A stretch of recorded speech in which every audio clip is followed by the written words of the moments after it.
అనంతపురం జిల్లా Kalyandurg TDP MLA Amilineni Surendra Babu అత్యుత్సాహం ప్రదర్శించారు. సాక్షి టీవీ రిపోర్టర్ ఉమామహేష్ పై కక్ష సాధింపులకు దిగారు. సీబాయ్ గ్రామంలో టీడీపీ నేతలు వైఎస్ఆర్సీపీ జెండా దిమ్మెను ధ్వంసం చేశారు. దీన్ని కవర్ చేసేందుకు వెళ్లిన ఉమామహేష్ పై అక్రమంగా అట్రాసిటీ కేసు నమోదు చేయించారు. నియోజకవర్గంలో ఎమ్మెల్యే సురేంద్రబాబు రెడ్ బుక్ రాజ్యాంగాన్ని అమలు చేస్తున్నారనే ఆరోపణలున్నాయి.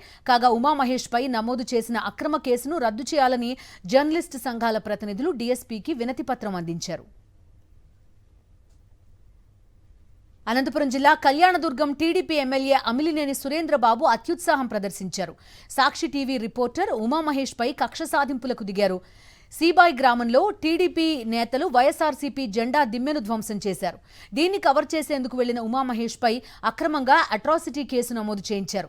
నియోజకవర్గంలో ఎమ్మెల్యే సురేంద్రబాబు రెడ్ బుక్ రాజ్యాంగాన్ని అమలు చేస్తున్నారనే ఆరోపణలున్నాయి. కాగా ఉమామహేష్ పై నమోదు చేసిన అక్రమ కేసును రద్దు చేయాలని జర్నలిస్టు సంఘాల ప్రతినిధులు డీఎస్పీకి వినతిపత్రం అందించారు.